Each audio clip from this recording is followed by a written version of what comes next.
All right, we are live. Let me do a quick social media update. Oops, that's not what I wanted to do.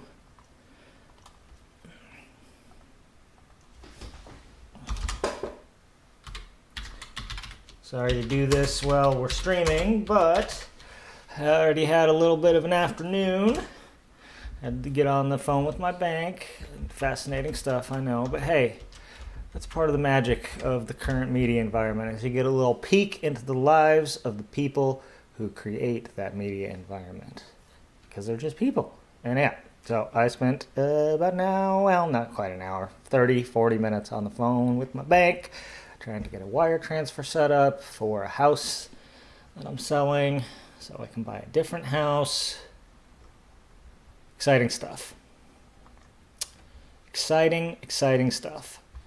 So that's why I'm a few minutes late. So I was literally setting up this broadcast while I was on the phone with my bank. My bank guy was very understanding. So hopefully y'all are understanding too. Just going to set it live now. Got the new Blue Sky notified. Got Mastodon notified. Let's pull up our software here. Let me pull up the stream on my phone so I can monitor the chat.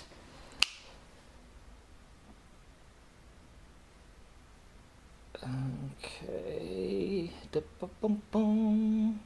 go to the account. There it is. Hey, look, that's notified. That's me. Luckily, there's no one here yet to hear me ramble. But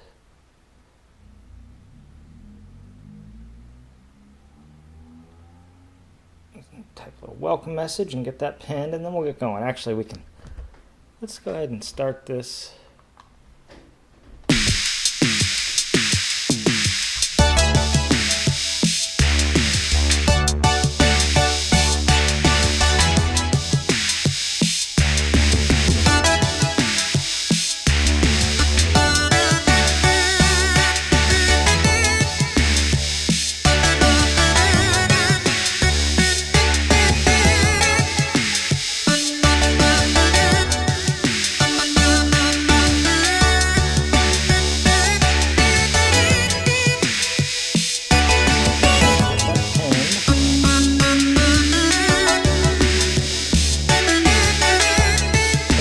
It's been a day already here. I got a sick child home.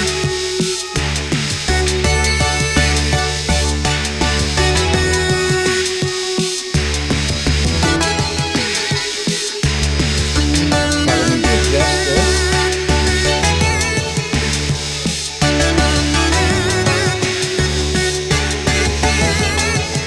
There's going to be a little feedback there.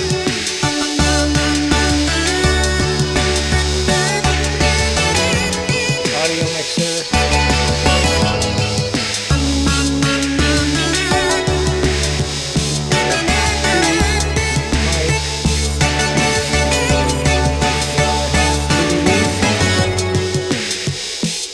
So that's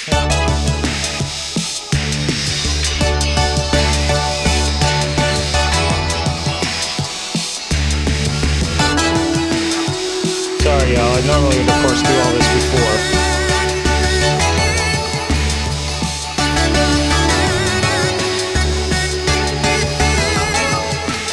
Oh, yeah. Okay. Alright, sorry about all that. So this track is, that we're listening to now, if you are listening, is... Excuse me while I leave my body. It's track 7 on the album. We've reached the halfway point.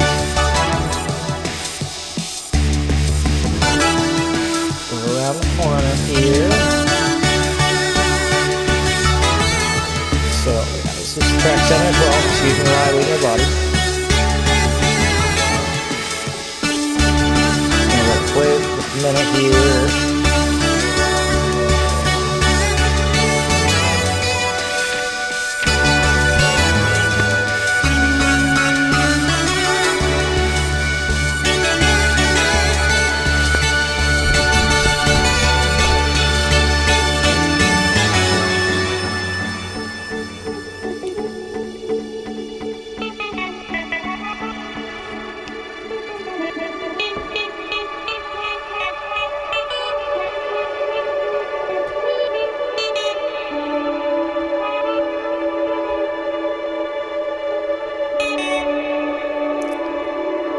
someone, get some passengers here, some observers, so I'm not just talking to myself. Although, you know, whatever, it goes VOD, so if I end up talking to myself the whole time, it's fine.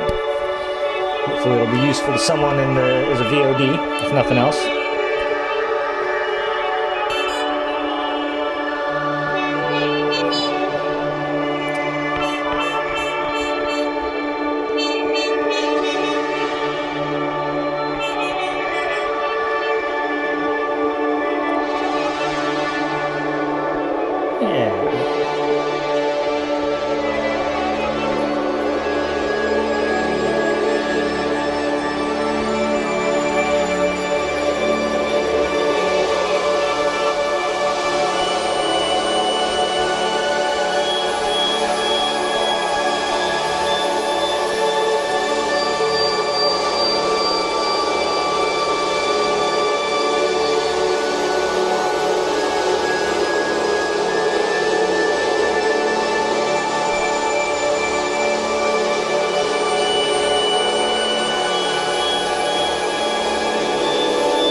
Alright, so, like I said, that's track 7 on the album, or I'm sorry, yeah, that is track 7 on the album. It's called Excuse Me While I Leave My Body. This one actually, until almost the very, very end, had a different, similar title. The original title, well, had two other titles that I kind of combined into one, was Excuse Me or Leave Your Body Behind / Excuse Me While I Float Away. And I just thought, you know what? What if we just combine that idea into one? Sorry about that. And call it Excuse Me While I Leave My Body. And so that's what it ended up being called. So this one is interesting somewhat interesting, I guess, from a theory standpoint, if you're into that kind of stuff, because it is in Lydian. It's in D Lydian. It's 83 BPM. The chords is 1, 2, 7 chords. So it's the one, yeah. So, and I'm an idiot when it comes to the different modes and stuff. Like, I know what they are, but I certainly don't have all the chords in them memorized. So that's why I write down. I just use it based on the chord sequence and then build the chords, yada yada. So you have to forgive me if I can't tell you exactly what chords those are. You might have to look them up. It's a D chord, it's an E chord, and it's a C sharp chord. Is what it is that I'm using. And yeah, so this came out of, musically speaking, there's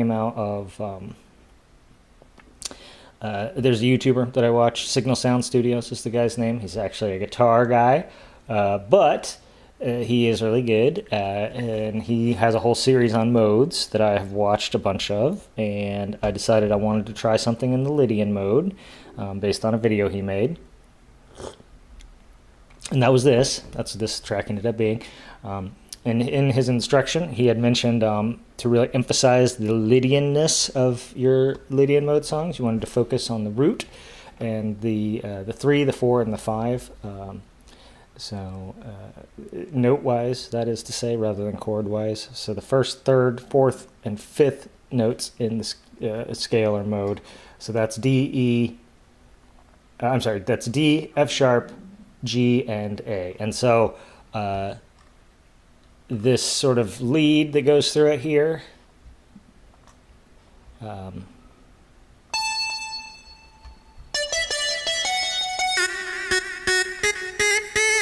these different leads here, they're basically just the 1, 3, 4, 5 being, those are the notes that are being played. It's those 4 notes for the most part. There's a few other incidentals in there, but it's mostly those. And this was the idea of that, was to emphasize the Lydianness of it, to really, so you'd hear because those are the notes that are altered in the scale, I guess is what it is. So that way you really hear what is going on that way, Lydian-wise, with the the harmonies and melodies and whatnot. So, and of course you hear it in the harmonies. This is where you hear it. And that's this whole part together. Okay, so instrument-wise, to start with, we used. So this was the 9th jam 11th track. So I started with 2 non-jam based tracks, and then they were all done based on jams after that. This was the 11th track overall, the 9th one that I did in jam form, and this one used. So by the time I got to this, the jams were all mostly built with the same core set of instruments, which is to say the hydrosynth on chords, the strega and O-coast on bass and lead, depending, and bass or lead, and then the Arturia drum brute drum machine doing the drums. So this has drum brute drums, obviously. But by this point, I was like ready to mix things up because I'd done a bunch of these. And so this one is definitely a little different. This one I think is probably the most different core-wise of any of them. And I used it does have hydrosynth for the chords. Everything else is off-brand, if you will. So I used a modular patch, a sine-based lead sound for the lead. That's this here. Actually, no, I'm sorry. This is not the lead. I'm sorry. It's a spacey part. Where is it? Did it not make it in? Well, that's interesting. Maybe it's down here somewhere. Obviously, I produced the heck out of this. Oh, here it is. Yep. This part here is the modular patch. It's called Spacey Mids. So this is a sine wave based patch in modular. That I recorded. So I see someone's joined us. Welcome, welcome. Yeah, this is a modular patch that I sequenced via the Launchpad running through the MPC. Okay. Then the bass sound, the original bass sound. Bass, here we go.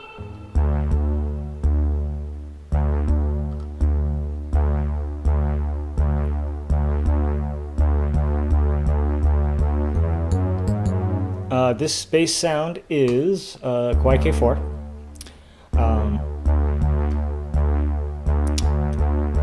And I've mentioned several times that this instrument on its own sometimes leaves something to be desired, is to say when it's soloed. And I think you can kind of hear that here. Like, this is not a terribly impressive sound. Like, it's fine, but but it really works. Again, I think it just works in context. So if we go back here and unsolo that.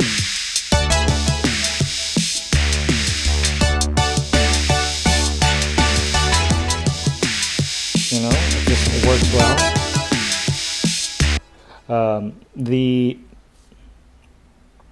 So modular's doing that spacey mids part. Bass is Kawai K4. It's a patch it's like a fake Oberheim patch. Ooh, excuse me. It's a patch that's supposed to sound like an Oberheim. I'm not sure it does sound like an Oberheim, but it sounds pretty good. The chords are hydrosynth. They are a patch called Steel Belief, which is, I would say, very vaguely a reference to, not to Fallout specifically, but to post-apocalyptic RPGs. There's a whole bunch of patches that are made in hydrosynth that are Alpha Complex and Gamma World and shit like that, and this is one of them. I think it's sort of a reference to something I vaguely remember from the Gamma World campaign that I played when I was a kid. I'm not sure if it was like an actual canon thing or something that I made up or a friend of mine made up when I was playing that, but it's neither here nor there. It's just kind of an interesting aside. Those chords are doubled. Oh, actually, it looks like this is...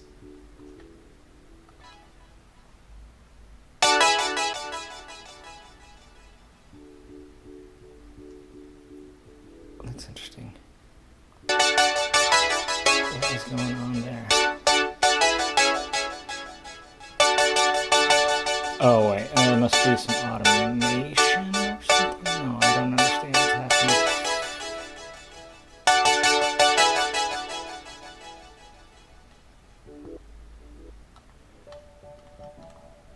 Oh, there must be a filter on it. Yeah, that's what it is. There's a filter that comes up later. I see what's going on here. We're looking at the wrong automation. Yep, yeah, auto filter, yeah.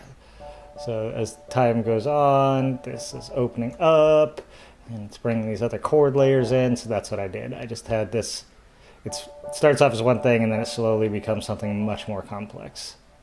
So it's fun. This is fun for me, too. I also get to discover what the hell I did with some of these things.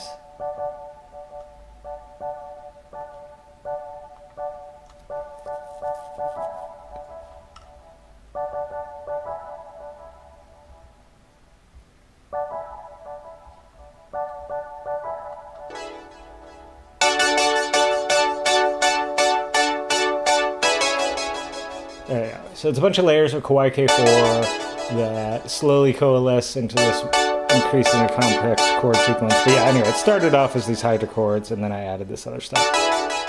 And then the last of the chord instrumentation is the lead, which is all the way up here. This is the lead, the original lead. This patch is actually a preset from the MPC tube synth plugin.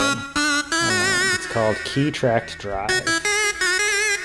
And it's actually kind of one of the iconic sounds of this. So even though I am a very sound design focused person, you know, I resolved over the last couple of years not to be so harsh on presets. Sometimes you just find something that works. It's really fine to use them if and when you find that you need them or want to use them for some reason. And sometimes the sound is just perfect for what you're doing. Like here, this is, I mean, even though it's layered by these other two instruments,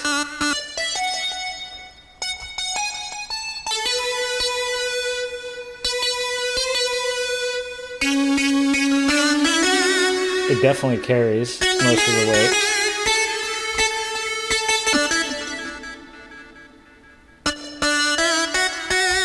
Especially earlier on. So the two layers are the Op 6, which is... Okay, so this is Solar Synth is a plugin, or is a patch, sorry, that I made. There it is.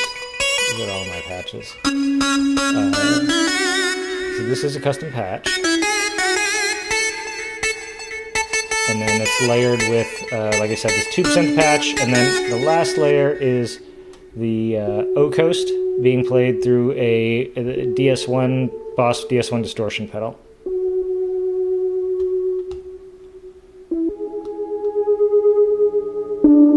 And as you can tell, the distortion pedal really took a lot of the high end off there. It's going through some reverb and shit. It's got a bunch of reverb on it too. It's a lot of pretty high reverb. Put that back where it belongs. Hi Swarm, how's it going, man? Thanks for joining. Good to see you. Didn't miss much. I mean, I'm almost halfway through this. I actually probably should be a little further, but we ran behind today, got a late start. I'm a little discombobulated. I may allow myself to go a little long. We'll see what happens. But yeah, so like I said, this track was the inspiration musically. I wanted to do something in Lydian mode based on this Signal Sound Studio guy. He is awesome, by the way. You should check him out if you were looking for musical theory instruction, practical musical theory instruction. Everything he does is very much, it's not, and not to knock the Adam Neely's or 12 Tones of the world or whatever, because I watch and enjoy those people too, and they have taught me a lot about music. But his stuff is definitely aimed at working musicians and composers who are looking to create music with the theory knowledge that they're being taught, rather than people who are just interested in theory for theory's sake, or who maybe are already composing and feel good with the music theory they have for composition, and now just want to really get into the deep stuff. I mean, I enjoy all that stuff, but for practical stuff, he is awesome. So yeah, Lydian mode. And inspiration thematically is so many of these sort of mystical experiences. Nice. Well, I hope I look and sound amazing on mobile. So many of these experiences subjectively amount to the sensation of leaving your body and traveling to some other realm, or, hovering outside of time and space or whatever. And so I wanted to make a track honoring that. This one also has a connection to Green Velvet. I don't know if any of y'all are familiar with Green Velvet, the techno DJ producer. I think he also produces under the name and DJs under the name Kashmir. Kashmir is his house side, if I recall correctly. Green Velvet's the techno side. He's old school, legend dude. Anyway, he has a song called "Leave My Body," and it's kind of a theme that goes through his work, is that what we're all trying to do is to leave our body, and it's a common trope amongst spiritual seekers of all sorts, is ecstasis, leaving the body, whether you're going to heaven or hell or whatever. So yeah, this is a track about leaving your body, astral travel, ethereal travel, going to other realms, whatever. So I made a note in my thing that from the jam, I was, it has kind of a jaunty thing going on. And so once I decided I wanted to have a track about leaving your body, this seemed like the obvious one. This one got its title, I think, pretty early on. And that really helped it have the direction I was going, really set that. The mood was already somewhat kind of playful, jaunty, like I wrote, and so I really wanted to emphasize the playful, exploratory, and curious nature of this. Emphasize this was a peaceful, joyful, ecstatic experience. This is a good experience when you leave your body like this, and so everything. A lot of the album is pretty, or not a lot, but it's definitely sections of it get kind of gnarly, heavy, dark, and this one is supposed to be a little more open, happy, positive, etc. Okay, so what did I do for percussion here? This is interesting. Oh yeah, so these are just some samples that I made that I sequenced, nothing exciting. Yeah, so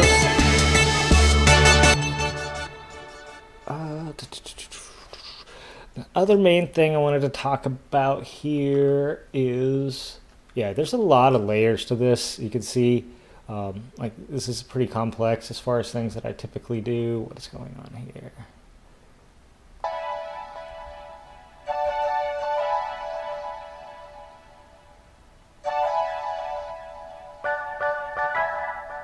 Some more chord layers, I guess. Yeah, that's what it is.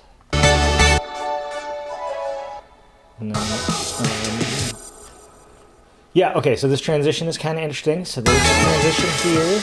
It's 2 layers. There's a layer made with Synplant, which I downloaded a demo of during the making of this, which was a foolish time. Yeah, okay, I'll take that as a hymn. Yeah. It's supposed to be uplifting, and hymns are supposed to be uplifting, right? So I'll definitely take that. So this sound is, I don't know if any of y'all are familiar with Synplant, Synplant 2 actually. It uses AI, some kind of machine learning, to create patches based on samples. You drop a sample into it, and then it has a bunch of different ways to create patches. The one that was interesting to me, you could drop a sample into it, and then it uses a fairly standard subtractive with some FM capabilities synth engine to recreate samples as synthesizer patches. It's pretty neat. I did not end up buying it, in part because I really try and limit the number of plugins that I use, and I thought my take on it after 2 weeks of screwing around with it was, this is cool, But unless I'm going to make it my, like maybe if I wanted to make a whole album based around it or something like that, or if I was looking for a flagship synth, maybe it would be the one. For me, it's not really. For me, it's not the right thing for a flagship because it mostly does the design itself. Rather, you just drop something and then you can tweak it from there, obviously. But it's definitely more for what it does, which is use this machine learning algorithm it has to decipher samples and recreate them as synth patches. It is a pretty cool tool if you're interested in synthesis. For sort of intermediate and advanced users, I would say it's definitely not something for beginners because you can go into the patches. And again, even though it's not exactly a traditional synthesizer engine, but it's pretty close. It's subtractive VA, whatever you want to call it, at its core, but definitely with some twists. But you can then take the patches and look at them and be like, oh, I see what's going on here, and maybe learn some things that you could apply to a different synthesizer. Notably, like the one thing I picked up on it is that it uses a lot of noise. Yeah, it does seem designed for streaming. Like it's cool to just watch people screw with it. So it's kind of fun for that. But yeah, one thing I did learn from it is how many patches incorporate noise as an element, which is something I was not doing before. And since then, I incorporate noise much more often. I will just throw in a little bit of noise on a patch. It gives it a little grit and sometimes a little high frequency energy, and then also it just helps them seem more realistic. It turns out a lot of things in real life are fucking noisy, and so yeah. This is the other part of that transition. This is an Op6 patch.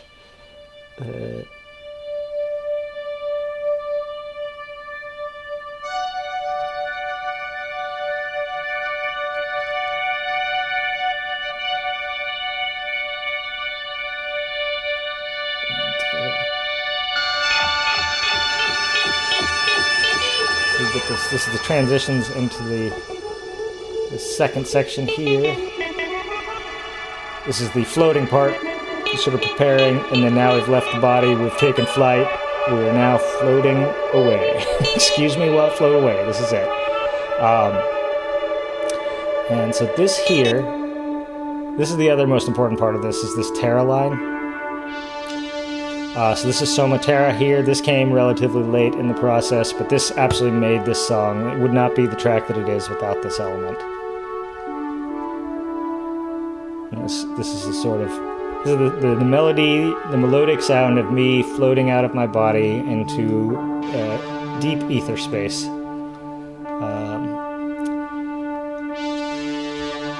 There's just a couple other quick things, and we'll wrap this up and move to the other one. This is some atmospheric gristle, some texture. It's the Strega running through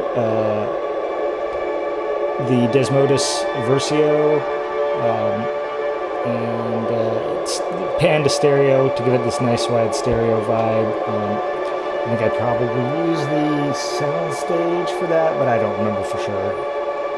But it's a nice stereo atmosphere that just kind of sits in the background and helps the vibe come together.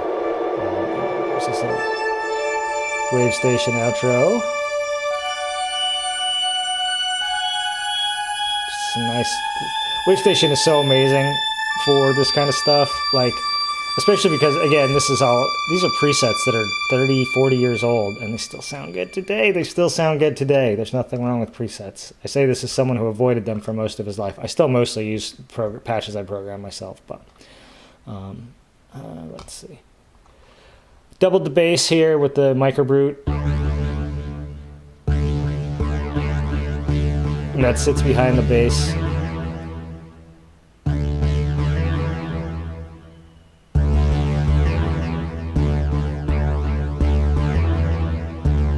When everything's going, you can't even really. You just get a hint of that higher frequency.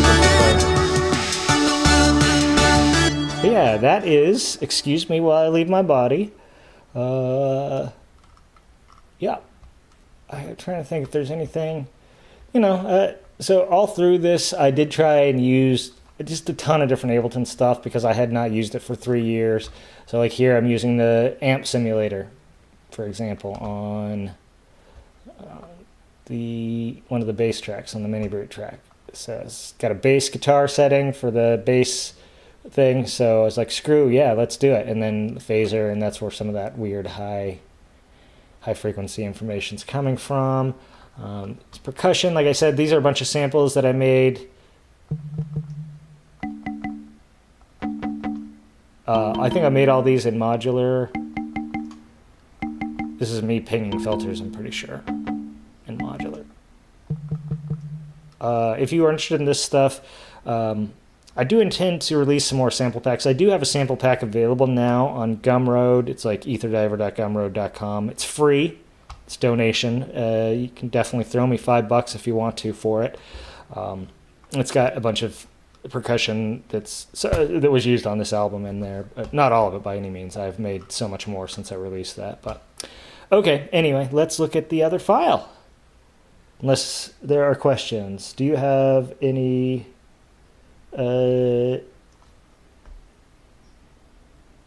questions? Let me know. Since no one's asked any questions about it, I'm just going to go ahead and move on to the other one. I can always come back to it if need be. Okay, so nope, we're not saving changes. Sacred Shapes in Space. This actually was the first track that I did as a jam. This is the first. So this is the first jam. So I had done those first two tracks in the MPC, sort of in my old method of take a loop or an idea and, cut it onto the pads, start playing around with it, see if you can figure out some chords to go underneath it, see if you can figure out a drum beat that makes sense behind it, etc. I got stuck on that, decided to try something different, which was jamming, if you will. Improving is probably better. I'm not jamming, it's just me. There's no one to jam with. Improving. So this was the first one of those that I did. I literally was just like, as I recall, I just picked tempo and key to start with and put those into the Launchpad that I was using. So this one's in C major. It's at 113 BPM. So I was mildly obsessed with, I might pronounce it wrong because I've mostly read about it and heard very few people say it, Amapiano, which is a South African house variant that is all at 113 BPM. It all uses this log drum sample and this one of a few shaker samples. It's got some pretty weird requirements, but it's kind of a lower tempo, very groovy, funky house variant. It's super cool, super cool. And I thought, well, I didn't think, hey, let's make an Amapiano track, but I thought, well, 113 is a cool BPM and I can be inspired by some of these. And if it ends up sounding like that, that's great. And I don't think this did. I do not think this sounds like that anyone would make that connection if I hadn't just said so. But yeah, this is another very upbeat, very positive, even high energy track. There's another video that is basically just me doing the jam of this. So I could and may release some of the jam tracks for these at some point, which is just to say the improv tracks, the sort of 4-track versions of these tracks that are just me making, maybe making variations in real time, trying different sequences, doing manipulations of the sounds in real time, and just screwing around, trying to produce a bunch of material that I would then cut up and turn into these tracks. So I could conceivably release those. This one is the only one that you can already see. So there's a video on my channel if you're interested. It's called NA Jam 1. I think there's more, but NA new album, Jam 1. This is the first jam. I happened to I recorded it, or made a video for it rather, because I wasn't sure at that point, how it was going to shape up or whatever, and I wanted to put something out, so I did. Yeah, that's out there if you want to see it. You can watch the whole thing, the whole jam. Yeah, I hear you. About someone actually tried to sell me some vintage headphones once, so I know that that is a thing. Yeah. So instrument wise, this is very much the this is the in theory. Although I say that, but I actually even use on this one use something different. So the chords are Hydrosynth. It's a patch called Crystal Lute. Let's see if I can find those chords. I mean, obviously I can find the chords. I just got to scroll down to where it says chords. Chords. Here we go. So this.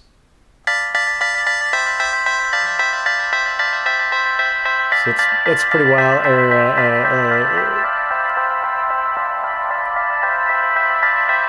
Very repetitive chord progression.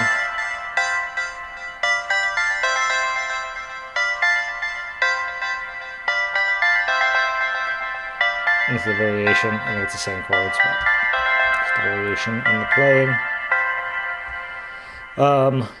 So yes, that's a patch that was called Crystal Lute. Again, I will probably release this at some point. But it looks like on this I actually used the modular patch for the bass.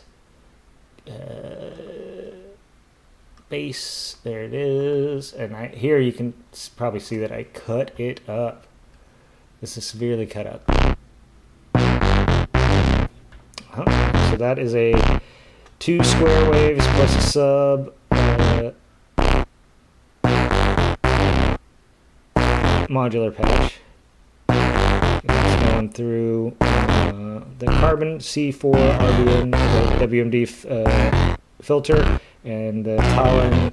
So it's pretty beefy. It's meaty. It's a meaty bass. And there you can hear it's going through a phaser or whatever. And I layered that up. Oh, there's a Stragadrone here too. It's probably relevant. Stragadrone. This is part of the original. It's just droning away on a C. And then the lead is. It says modular lead. This here says my notes tell me it was. Oops. O-Coast. Do a bunch of field kit. FX, yeah, it's modular because a bunch of the effects are modular. So it's FX8, shallow water through a mimeophone, and I know I was playing the mimeophone too, like some of these weird reverse delay effects and stuff. That's where they come from. It's a pretty remarkable delay unit. Yeah, so that was the those 4 elements were the core of this, and then everything else got added later. I do have a couple pages and notes. This one also got named, identified pretty quickly, I think. Yeah.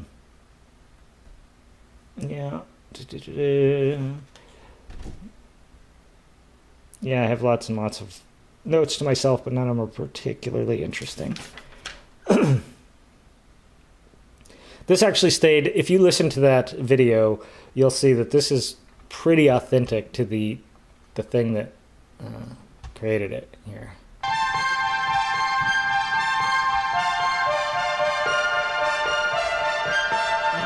Here's a layer of ESQ that I added. Did I make a note of what that acid space is? So I tend to make extensive notes, but my handwriting is terrible, and I just jot things down as they occur to me. It's never really clear to me what's going to be important to me later. Like I've got a note here to fix the awkward bits. I don't even know what that means. Note that maybe I should try and make it more like Amapiano. But did I make a note of what this is? No, I did not. I don't know what it is. It's pretty. It says acid space. Who knows? Who knows? It's something I recorded, so it could be like another layer of O-Coast or something like that I made.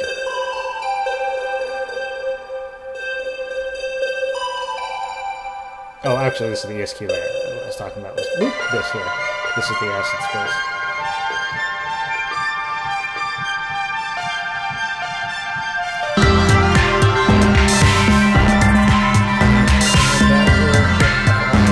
ESQ layer, acid space, this layer here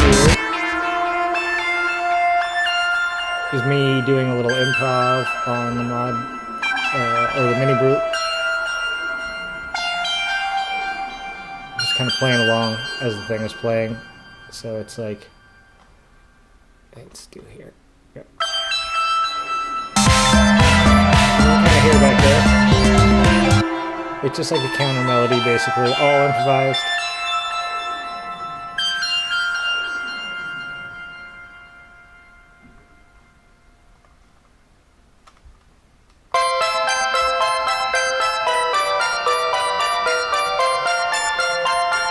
Some arpeggios.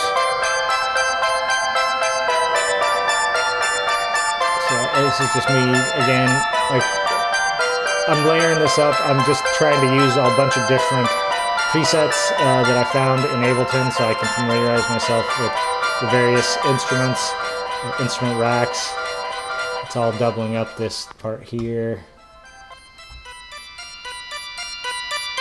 So I wrote this arpeggio, recorded it on the K4 with a patch called Enlighten, and then decided, oh yeah, thanks, that is a rowdy bass. Decided to layer the shit out of it. So like here, this is Collision, that's their physical modeling synth. K4, this is an instrument rack that's got an FM synth and an analog, their analog in there, and then this one is oops. If we break it out, there it is. Oh, it's drift. It's a drift patch. So yeah, just try me using different synthesizers to try and just get some fun variety. Yeah, this is a pretty dense track, which I mean, I'll tell you that you can hear it. But yeah, this one is inspiration on this is. If you're familiar with the concept of sacred geometry, the idea that there's these sacred shapes that exist, which is interesting to me. It's a little hippy-dippy, a little. It definitely gets into some silliness sometimes. What I consider silliness. If your belief systems are more in line with that, I don't mean to insult you. I think it's a little woo-woo for me sometimes, but it is an interesting idea. And if you've taken enough drugs or even maybe done some heavy meditation, you know that you tend to see certain shapes, fractals, mandalas, overlaid things. And that could be it's because you've been exposed to those shapes in the past, and your mind's just dredging them up and recreating them. That's an argument I've seen. I have seen an argument that you are perceiving something that's real that you just normally can't perceive. You take drugs and it just opens up your third eye or whatever, and these patterns are overlaid over everything all the time, and now you can suddenly perceive them. And I've also seen the argument, one that I guess I lean towards, is that the shapes do exist in some sense, but where they exist is in your brain, which is to say your brain has there's shapes in the brain that aren't maybe, well, they probably are correlated to physical shapes on some level, but they're not necessarily, it's not like you could just point to a spot in the brain and go, yep, see, there's the shape, and then it's out in space. But there are shapes in the brain, patterns of perception and cognition that, when triggered by sort of altered states, are perceived as actual shapes in space. And these shapes are sort of core to how we perceive and see things. It's a little pet theory of mine. And so I guess that's really what this song is about, is those shapes and trying to put them into an audio form instead of into a visual form. Yes, actually, right. Yes, I agree. Some 5-MeO DMT, for example, tends to be very geometric, like hyper geometric, like just intense patterns in black and white that fold and flop into each other, whereas actual DMT tends to be more like the machine elves. People describe it as the jeweled shapes that fold into themselves over and over and over again. LSD tends to produce a lot of fractals. Mushrooms produce more weird flowing shapes and non-Euclidean geometries, etc., etc. Yeah, I agree. I personally do agree. But it is interesting. It's an interesting idea. I don't know. Like all the stuff on this, it's pretty speculative, obviously, but that was the inspiration for it. Yeah, this one, okay, so let's go through it top to bottom real quick. We do have some more time. So I got drums.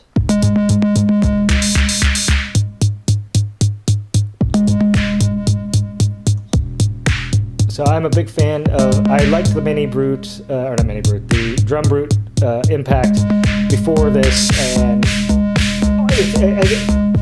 it actually fulfills another, I guess I have a type when it comes to synthesizers and certain instruments. It's another instrument that by itself, it sounds pretty good. I mean, I feel like it doesn't sound amazing necessarily by itself. Like it's not necessarily the kind of drum machine you play for someone and they're like, holy shit, like that's the fucking thing.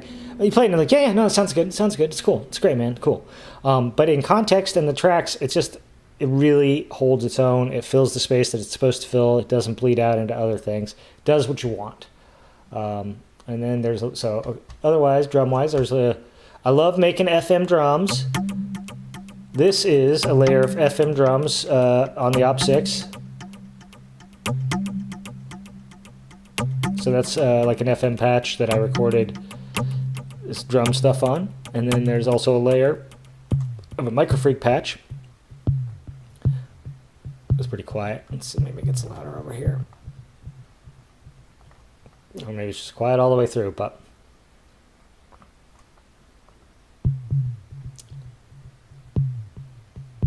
it's pretty quiet, but I swear it's contributing. And then there's a drum rack here that's got a few more samples in it. This uses the, or not samples rather, I'm sorry. This uses the drum synth. There's a drum synth that comes with Max for Live, one of the packs. You can download this drum synth and dump them onto, they live on the pads that a sample would usually live on. And so I have some hi-hats that use the drum synth and cymbals. Yeah, so in the bass, there is a layer. The bass is layered. I do like to layer the bass. I know people will tell you not to do that. This is a Pigments patch. It's the one I made. Aggressive squared bass. I don't think this is one of mine. I'm pretty sure it's not. No, it's not. This is a preset.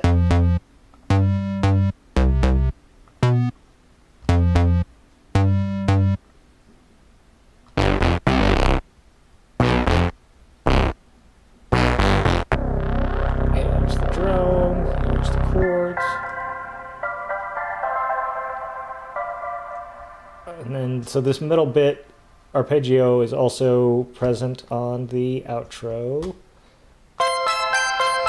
that's what we exit on.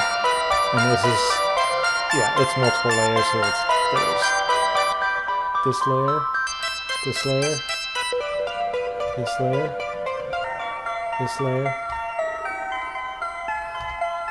So one thing, I haven't quite figured out how to do the video yet, and that's part of why I haven't done it. But one thing I want to do actually is make a video on layering, because it is something that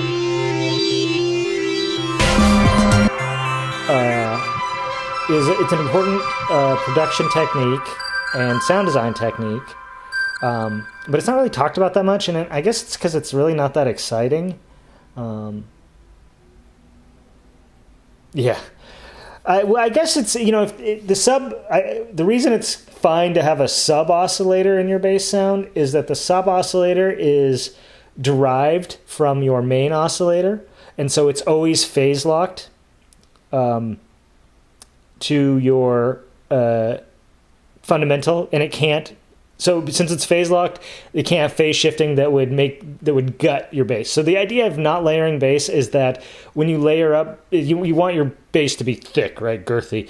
And anytime you layer things, you take the risk of phase cancellation, or the phases of different harmonics are out of, enough out of phase that they cancel each other out. So any two waveforms, the same waveform, two sine waves, 100 degrees out of phase of the same volume will cancel each other out completely. I'm sure you already know this, but in case anyone who is watching this is the first time they're hearing it, it's neat. It's basically a fucking magic trick the first time you see it. You're like, what? I can hear this and I can hear this, and when I put them together, they're both fucking gone. And so the idea between not layering bass is that you don't want those phase cancellation effects where something is close enough to 180 degrees out of phase, and it just takes the girth, it guts your bass, right? Because anytime your fundamental is canceling itself, you're literally losing volume. So it's not as much bass there. That's the theory behind not layering bass. And with the sub-oscillator, you don't have that because it's phase locked, because it's derived from the same oscillator. Anyway, phase is dark magic. I use the shit out of phase in this. There is an amazing, I think I've mentioned this before, but if you have Ableton, and I was actually just watching, there's a video by a guy, a new guy I've been watching. I think it's all about shifter. So this shifter plugin has a phase setting down here. Phasing, it's called, and literally what it does is shift the phase, and it is fucking voodoo. It makes it sound like it's moving around in the stereo field, but it's not. It's just shifting the phase of the stereo field, and it is wild. So yes, phasing is in fact dark magic. I agree. But yeah, so anyway, I layer my basses even though you're not supposed to, because first of all, that's mostly a rule for the dance floor, where you're going to be pounding out like a level of volume with the bass that you want people to feel as much as hear. And you put everything in mono, run it right down the middle. You anticipate that the sound system will be in mono, and all that is great for dance music. This is not dance music, even if some of it borders on it. And so I'm not worried about that. If my bass loses a little girth at the expense of, to make it more complex and interesting, I'm totally okay with that. And once again, I just use my ears. And if my ears tell me that it sounds good, then I decide that it is good. And I layered up the bass. So both of you have variations. And you have them playing together. And is there some phase cancellation there? I don't know. Probably. There probably is. Does it matter? Does it affect the track? It definitely does not. Not this track. So I guess what I'm saying is, if you have heard that rule before and you're not sure if it's okay to break it, if you're not doing dance music, it's definitely okay to break it. Realistically, it's okay to break any rule. But you do not have to worry about that as much if you're not making dance music. Use your ears, If you layer up the bass and half of it disappears and you think it sounds like shit, then don't do that. But if you layer up the bass and you're like, damn, that sounds dope, then it does sound dope and everything's fine. And phase. Use the dark magic of phase. This track, like I said, I really, this main part here, is this it? Yeah, this is really the key to it. And as you can see, this is, I'm gonna say this is one long section. I don't actually know if it is, or if I cut it up. This is where having access to the MPC would be useful. It's possible at some point I will do a follow-up on some of these, but I think this is actually just one long continuous, I just took the whole thing and was like, yeah, no, that's good. I don't need to cut that up. So this is the whole performance of this. I'm playing the delay settings, I'm playing, tweaking feedback and maybe flipping things around, playing with filter, whatever. But that's definitely the core of the track. That's where everything was kind of built around that. And that's... Okay, even though we started a few minutes late, I'm finishing almost right on time. That's pretty much it for Sacred Shapes in Space. And I am now happy to answer questions or discuss side topics. thank you for everyone that it turns out it didn't matter. It looked like everyone joined after I started anyway. But yeah, I appreciate people being willing to even though I started a little late, not bail on me. It's appreciated. Oh, look, I used OTT. That's another thing I was just like, you know what? I should use this. I had never been able to make it sound good to anything before, but I was finally like, oh, maybe it'll go good on some percussion track or whatever. And yep, it sort of used it to pump up this percussion stuff here.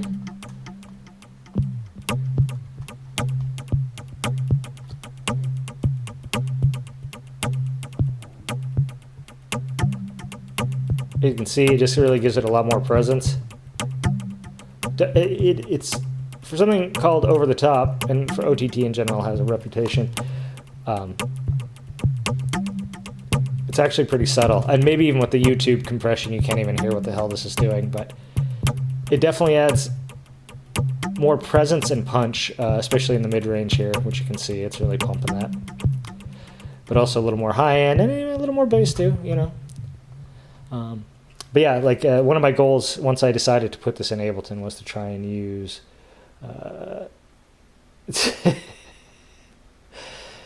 thanks, Swarm. I appreciate you use it. It does pump up the jam. It does, in fact, pump up the jam. That's mostly what it does.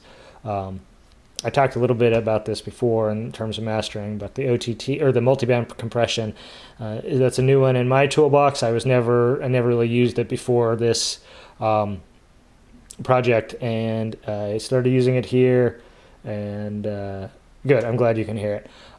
Started using it here, and it's pretty good. It's a pretty useful tool. I guess since we're still going, we'll go for 2 more minutes, and then I'll have this play us out. Once again, just touch briefly on the mastering chain. It's the same mastering chain on every file, so we don't have to go into depth. But no automation again on this one, right? No automation. Yeah, no automation. Everything is set and forget. Just so here we get some multiband compression. Just a little bit here to firm everything up. Take all the solo off. Yeah,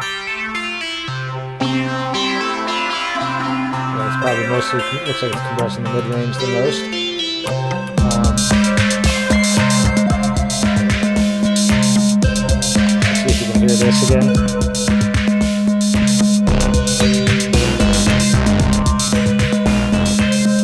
Yeah, again, relatively subtle, but you can, especially in the mid-range, I think you can kind of hear what it's doing a little bit. And it's a fairly remarkable tool. It cleans up a lot of you can clean up a lot of murk and control elements that almost to the, like the same degree if you just go to the track and control them. But the things that, but it's not the track, it's the confluence of different things, because frequencies build up. Even in like low-end tracks might have weird mid-range frequencies that aren't exactly audible. Like you're not hearing them, you're not noticing them, you're hearing them, you're not noticing them. And then they build up, so if you've got 6 tracks that have a harmonic or a partial in that a certain band, it builds up, and all of a sudden you have weird mud or slush or whatever you want to call it in that band, and this can really help take care of that and just sort of like address specific bands. I think I like it too because it's split into 3, and that's the way my brain works. I always split things into tiers of 3, top, middle, and bottom tier, and then I'll split each tier into 3 more tiers. So you can be top of the top, middle of the top, bottom of the top, top of the middle, middle of the middle, bottom of the middle, top of the bottom, middle of the bottom, bottom of the bottom. And so that gives me like 9 gradations of things, and it's super easy for my mind to hold on to, yada, yada. So I think that's part of the appeal. That's why I like it. Okay, anyway, next step, glue compressor, just doing, I think these are the same settings on every single one, 3 decibels of makeup, threshold of minus 6.67, 2 to 1, Automatic release, 3 milliseconds, full range. It doesn't clip, so it doesn't matter. This is just barely, just a little bit of compression to glue it together, a little bit of saturation to cook it and give it a little sizzle. Tiny bit of EQ. You can see I cut this band here at 200, cut a band at 726, cut a band at 2.11, and a tiny little boost, it looks like, actually, on this 5.6 kilohertz. So to give a little high-end sizzle. Right, yeah, your brain just fills in the harmonic. It's just like, no, of course it's supposed to be there, so there it is. Psychoacoustics is a whole fascinating topic for sure. Yeah, and then my master limiter, and that's it. That's the mastering chain. It's all pretty simple. The mix was, I think, fairly simple. I don't notice there weren't extensive mixing notes. There were only a couple of the mixes of this that gave me trouble. I don't remember this being one of them. But yeah, that's pretty much it.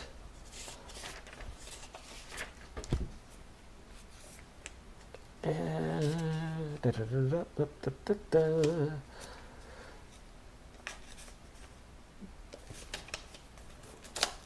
do have some mixing notes at the back here. I can look at those. I do highly, if you are working on a project, I definitely recommend getting yourself a little notebook of some sort that you can dedicate to the project. It's just good to take some notes while you're doing something, both so you can talk about it later, and also so if you do take a break from it and you come back, you can be like, what the fuck am I doing? What was I doing here? Yeah, no, pretty straightforward. Just some notes about weird bumps that need to be EQ'd out, that's what this is here. Yep. It says here there's a weird bump at 208. And I actually set it for 211, but that's close enough. Yada yada. So yeah, that was it. So that's all. Thank you all for coming. Thanks for hanging out. I hope this was interesting or useful in some way. Don't forget, if you missed part of it, it's available. It'll be available as a VOD basically immediately after I'm done here. You can skip around, hear what I have to say. I was a little discombobulated, so I apologize if this one was maybe a step down from usual. That's life for you, though. What are you going to do? I got a sick kid at home today. I was on the phone with my bank, yada, yada. It's a lot of excitement today. I'm going to go ahead and play this out, and that'll be that. It's nice seeing y'all. Nice talking to you, man, Swarm. I think I called you by your a different handle there, your off YouTube handle. Oh, yeah. I think you can do that in Ableton, too. Embed notes in here, and I think, or maybe there's a plugin that you can use that's like for taking notes. That's smart way to do it for sure. I like having little notebooks that I can slap stickers and whatnot on. I have one of these for basically every project that I've done over every like main planned project. Sometimes I just throw things together on the fly. Those don't have a notebook, but I do have a notebook like this for basically 3 of the 5 albums I've released. The other 2 were just sort of like compilation or whatever you want to call them. Like I just took a bunch of tracks that I had sitting around and said, that's an album. Okay, anyway, enough of that. I'm going to play us out. I will see you all next week. Thank you so much for coming. Hope you enjoyed it. Yeah, and see you in a week. Bye.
Thanks again, y'all. Thanks for coming by. I will see you all in a week.